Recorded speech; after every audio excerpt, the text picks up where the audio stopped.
Hi, you're listening to a student-focused episode of the Sociology Show podcast. If you're studying the subject at GCSE, A-level, foundation, degree, or any other discipline, then this podcast could be of help to you.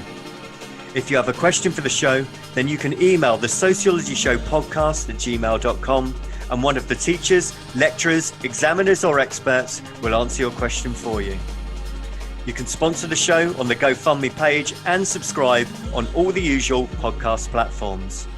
If you're going to class, going to the gym, or just chilling, put your headphones in and let's be sociology geeks together, eh? Hello and welcome to the Sociology Show. The Sociology Show podcast is brought to you in association with Tutor2U Sociology, the exam performance specialist for A-level and GCSE sociology students and teachers. And so you can visit tutor2u.net/sociology, and there you can pick up revision guides, flashcards, revision videos, and everything else that you need for your A-level or GCSE sociology studies. And so this episode is a focus on studies and sociologists that you can use for the crime and deviance topic. Now, if you haven't yet listened, I've already done these for the family topic and also education topic as well. And so the basic premise is that in part one, I talk you through 6 pieces of research, all from the 21st century, that I think you could use for the topic of crime and deviance, covering lots of different areas within the topic itself. And then in part 2, I will talk you through 6 episodes of the podcast where I've interviewed someone working within the field of crime, criminology, or deviance as well. So without further ado, let's talk about the first piece of research that I think you could use and refer to in your essays. And it's by a researcher called Winlow. And the study is called Badfellas, Crime, Tradition and New Masculinities. And this is from 2001. Now, Winlow's research focuses on professional criminals and violent men. This research looks at how, for some men, violence is just a way of life, and in fact something that is desired. The research is conducted on nightclub bouncers in the northeast of England and identifies how the masculine role of the job replaced the shipyard and factory work that disappeared in such areas during the 70s and particularly the 1980s. The study shows that for some men, there are high levels of intrigue and excitement when there's even just the possibility of violence emerging. If you've heard of the researcher Katz talking about seductions of crime and how many males are interested in risky or dangerous business, then this piece of research by Winlow kind of backs that up. It's another good piece of research to try and look at that idea of masculinity. This is also a really good piece of research if you're looking for something to do with a particular method, and that's the ethnographic method, and actually becoming very much involved with the piece of research. So this is ethnographic research focusing heavily on participant observation.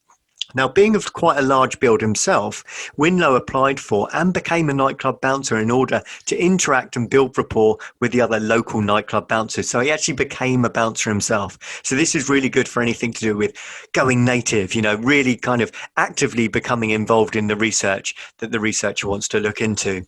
And this was no doubt a difficult and dangerous covert operation. And Winlow found himself heavily involved in the action. He even admits that I did not easily adapt to this new environment and sought to flee the short distance back to the place where I knew instinctively how to act.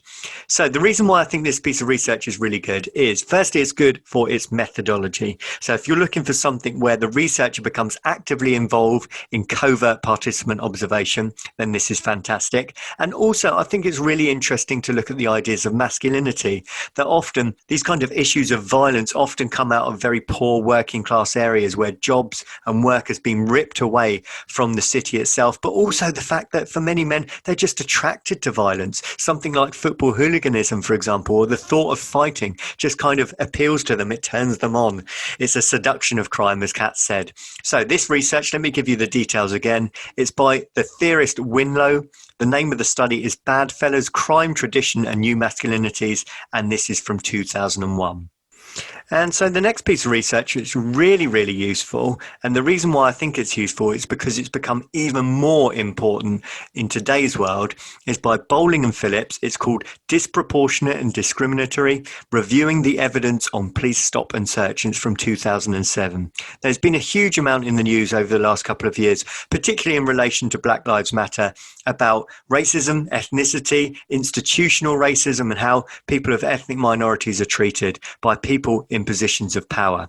And so this research uses Home Office and police statistics in relation to stop and search. The British Crime Survey found that 39% of black males aged 16 to 29 were stopped in the previous year in comparison with just 25% of white males in the same age bracket. Overall, Bowling and Phillips' analysis of results showed that black males are 6 times more likely to be stopped and searched by the police than their white counterparts. And in fact, that's probably increased even more since their research 13, 14 years ago. This is also useful, again, for the method. This research relies on statistics collected by the police and recorded by the Home Office. The research identified that approximately 8.5 million car stops and 2.6 million foot stops are carried out annually in England and Wales. Bowling and Phillips also state that it is also the case that black people are much more likely to be arrested for specific kinds of offences, such as street robbery and drugs offences. However, Bowling and Phillips also accept that there's many problems with statistics, that there are a number of conceptual and methodological problems relating to collection and collation of these figures. And so it's really good if you want something to do with statistics and crime stats, because Bowling and Phillips say how useful it is just to get the vast number, the huge representative data, but they also accept that there are many problems with the gaining of statistics, the dark figure of crime, the iceberg theory, all those issues that we know are related to police statistics in the first place. So let me give you those details again. That's Bowling and Phillips, Disproportionate and Discriminatory, Reviewing the Evidence on Police Stop and Search, and that's from 2007. On to the third piece of research then, and this is by Castells. And the reason I've chosen this one is we're all aware crimes have changed. Now, if you look at a lot of the research that is probably talked about in your sociology packs or within your sociology textbook, a lot of it is written a long, long time ago, and the world of crime has changed. And so Castells, who's very much a postmodernist, wrote a study called The End of Millennium, and this is from 2010. Castells' research looks at how economic and social globalization impacts crime levels by offering new opportunities. And so Castells talks about very different types of crimes that we have in the world today, such as nuclear weapons trading, human trafficking, sex tourism, identity theft, right up to huge crimes such as international terrorism. Castells notes how globalization has opened the door to international links between criminal groups, rather than just functioning at a small level, a local level, or even a national level. This causes established groups and new organized criminal groups to emerge and be huge. They are on a global scale. So if you're looking for something to do with contemporary crimes, something to do with how globalization has impacted the criminal world, then this is a really good piece of research to use. Let me give you those details again. That's Castells, End of Millennium, and that's from 2010.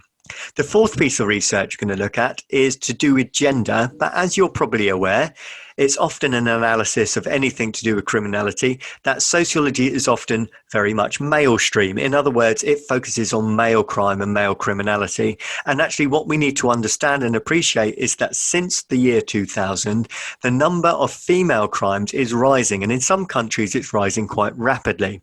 This research by Carrington goes into exactly those details. The name of the study is Girls and Violence, the case for a feminist theory of female violence, and this is from 2013. Now, this study aims to deconstruct why female crime is rising in countries such as Australia, Canada, and the US. And in some cases, it's rising as much as 18% since the turn of the millennium. Carrington looks at issues such as shifting modes of social control, masculinized femininity, and the advent of cybercrimes. In particular, there is a focus on why violent crime has increased among females in these developed countries. And Carrington looks at the idea that as females have gained more control, they've gained more independence, and through the process of feminism, this has actually caused female crime to jump up, and in some cases, it's comparable with the crimes of males as well. So if you're looking for anything to do with gender and crime, and in particular women and crime, then this is a fantastic piece of research. The theorist is Carrington. The name of the study, Girls and Violence, the case for a feminist theory of female violence, and that is from 2013. And so the fifth piece of research, which is quite useful to use, is if you are looking for something to do with the very contemporary crime of cybercrime. And this is a piece of research conducted by a firm called Detica, D-E-T-I-C-A, an information intelligence expert group. And so the Office of Cybersecurity and Information Assurance, that's the OCSIA, worked with Detica to look more closely at the cost of cybercrime in the UK. The findings show that that crime's gone digital. We probably knew that, but it just adds the statistics to prove that point, that crime has gone digital. New technology has enabled old crimes to be committed in new and more subtle ways, and that the implications of cybercrime mean that it is much more likely to be seriously underreported. The study concludes that the estimated cost of cybercrimes to the UK is around 27 billion per year. 27 billion per year. Now, bear in mind this is from 2011. That figure has probably jumped up even more. In fact, I'm pretty sure it's jumped up a lot more from there. Now, the reason why this is really useful is because what it shows is that crimes have changed. They've moved away from the street and they've become a lot more technological based. They've become a lot more cyber. And with that, you get a lot more underreporting, a lot more difficulty in being able to track it. And ultimately, that means a lot less punishment as well. So that is from Datica, Information Intelligence Experts. The name of the study, The Cost of Cybercrime, and that's from 2011. And so on to the final piece of research we're going to talk about for part one. And this is a piece of research by Mazzari and Monzi, and it's called Dirty Business in Italy from 2004. Now, you know it's going to be interesting, don't you, when it's got a title like Dirty Business in Italy. Now, the reason I've picked this one up is because increasingly there are questions about environmental crime or green crime or global crime, and many students struggle with this topic because of the lack of research on there. Perhaps there's only a couple of pieces of research or extracts within your textbook. And so if you're looking for something else to apply to a question on the environmental or green crime, then Mazzari and Monzi is a good one to use. This case study focuses on trafficking in hazardous and special waste in Italy, with particular attention paid to the role played by the mafia groups. The study notes that a number of factors have facilitated and or enhanced the development and growth of the illegal waste trafficking business. And nearly always, this is simply about being able to generate profits. In other words, there's not much care and consideration taken to the environment and disposing of harmful, wasteful products as long as there's some profit to be made. And so this is a complex and detailed analysis of both a green crime and also a global crime issue. So this is a great one to use were you to get a question on that particular area. So that is Massari and Monzi, and it's called Dirty Business in Italy in 2004.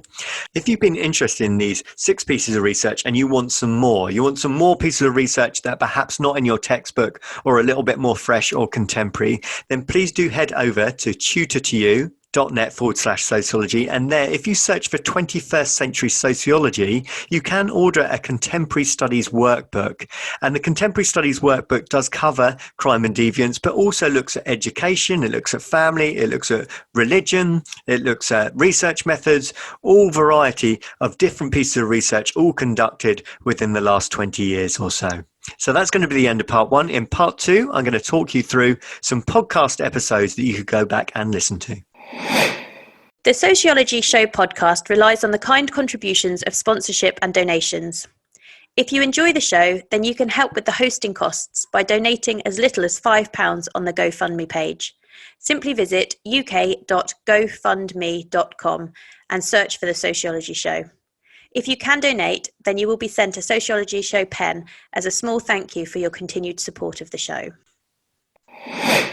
Hello and welcome to part 2 of the Sociology Show. We're looking at studies and sociologists to use for the crime and deviance topic. And in part 1, I talked you through 6 pieces of research that you could use in your essays. And so in this part, I'm just going to talk you through some of the people that I've been lucky enough to interview over the last year and a half or so. And so the first podcast that you could listen to is Professor Fergus McNeill, and this one was recorded in June 2020. Now, Fergus McNeill is a professor of criminology and social work at the University of Glasgow, and Fergus discusses many of his ideas from a book called Pervasive Punishment, Making Sense of Mass Supervision. Now, if you're looking for some research which focuses on punishment, the effectiveness of punishment, then Professor McNeill is a really important person to listen to. And what he describes is that actually really kind of strict punishment or taking away people's freedom, locking people away for long periods of time, anything that's right at the extreme levels of punishment simply doesn't work. And so if you have a listen to this episode, he's a really, really fascinating guy. He explains how you need to reduce crime levels without it being sort of severe and extreme punishment. And so that's a fantastic one to listen to. It's a good starting point if you're interested in crime, criminology, or if you want some more researchers to use in your essays, and go and listen to that one. That's Professor Fergus McNeill, and that episode is from June 2020. Now, the next episode that I think you can have a listen to is someone you probably have heard of. He's very famous. One particular piece of his research is very famous, and that's Sudhir Venkatesh, and he did a piece of research called Gang Leader for a Day. You may well have heard of it, and I was lucky enough to speak to Sudhir back in November 2020. And so Venkatesh is a professor of sociology and African American studies at Columbia University in the US. Sudhir explains in the episode his famous book, Gang Leader for a Day, in terms of how he came to study the Black Kings gang on the Robert Taylor Holmes estate in Chicago. He talks about his ethnographic methodology, his overall conclusions and findings on the groundbreaking piece of research. Now, you may well have heard of this, as I've said. It's a very famous piece of research because of the way in which he conducted his research, how he got very much involved with the group, and also the fact that he built up a massive relationship over a long period of time with a group called the Black Kings. And it goes a long way to try and explain why many people get involved in criminal activity, particularly that of drug selling on a day-to-day basis. So this is one of my favorite episodes to record because I've been a massive fan of Sudhir Venkatesh for a long, long time. So go back and have a listen to that one from November 2020. That's Sudhir Venkatesh talking about his Gang Leader for a Day research. The third episode that I think you could go and have a listen to is Dr. Nicola Harding. Now, Dr. Nicola Harding is from Lancaster University, and Nicola Harding talks about her own route into the world of sociology, and that's really interesting in itself. And actually, anyone who's involved in the world of crime criminology, I think it's always interesting to find out about their background and how they ended up within the research area themselves. And so I'm not going to give too much away. Go back and have a listen to that in terms of how she made her way into the world of sociology and criminology. And then what Nicola also talks about is women and punishment. So the whole idea about how women are punished. If you are studying this in the moment, you'll know there's some research that suggests that women get more punished, what's called double deviance. And then there's counter arguments to that. Are women less likely to be punished? The whole chivalry factor theory. And so if you want something to do with women and punishment, who is punished more or less, then please do go and listen to this episode. That's Dr. Nicola Harding, and that episode is from November 2020. The fourth interview that I think you would find really, really useful is Dr. Aaron Winter. And I was lucky enough to interview Aaron back in September 2020. Aaron Winter is a senior lecturer in criminology and criminal justice at the University of East London, and Aaron's work focuses on right-wing extremism, terrorism, racism, anti-Semitism, and Islamophobia. So if you're looking for something on extremism, terrorism, if you're looking for something to do with research on why that occurs, what's the reasonings behind it, how's it portrayed, what do the media say, why is the media Islamophobic, what draws someone into this sort of area in the first place, then Dr. Aaron Winter is the man to listen to. So really fantastic episode, another one I really enjoyed. If you're looking for something on a deeper level, really good, strong, detailed explanations as to why this occurs, then please do go back and listen to that one. As I said, that is from September 2020, Dr. Aaron Winter. The fifth episode that is well worth a listen is Dr. Grace Robinson. And Dr. Robinson is from the University of Leeds and the Director of Black Box Research and Consultancy Limited. Dr. Grace Robinson talks about her research into child criminal exploitation within the world of Class A drugs and how young people are used to deliver and supply the drugs across county lines. You may have heard of that expression, county lines, before. This is really, really interesting and fascinating research and goes a long way to explain how many people get involved in a world of crime. If they are seduced into crime or even coaxed into crime from a young age, it makes sense they are much more likely to be involved in crime at a later age as well. So Dr. Grace Robinson talks about how children as young as 13, 14 are kind of taken into the world of criminal drug dealing and paid quite big sums of money for such a young age, which becomes really enticing and quite attractive. And once they're into that world, it becomes very, very difficult to come out. So really fascinating piece of research. Very good if you're looking for something to do with age and crime, youth and crime, or why people get into crime from a very young age, then this is a good one to listen to. So that is Dr. Grace Robinson from the University of Leeds, and that one was recorded in July 2020. And then the final episode I think you can have a listen to, something a little bit different in the world of crime and deviance. And this is an interview with Rosie Hodson from June 2020.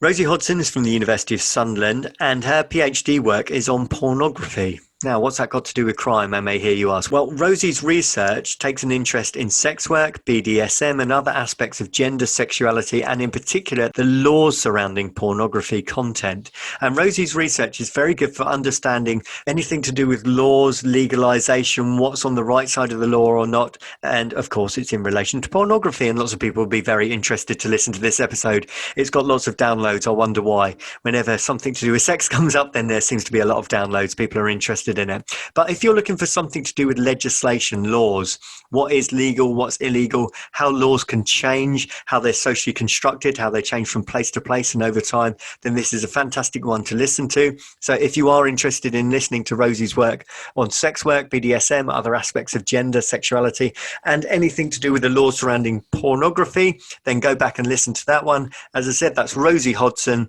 and that is from June 2020.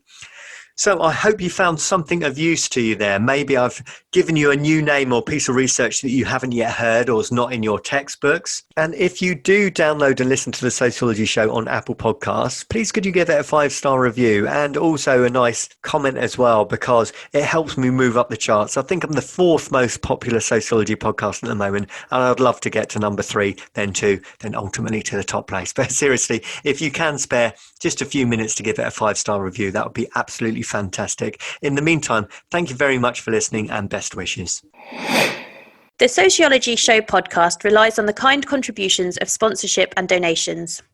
If you enjoy the show, then you can help with the hosting costs by donating as little as £5 on the GoFundMe page. Simply visit uk.gofundme.com and search for the Sociology Show. If you can donate, then you will be sent a Sociology Show pen as a small thank you for your continued support of the show.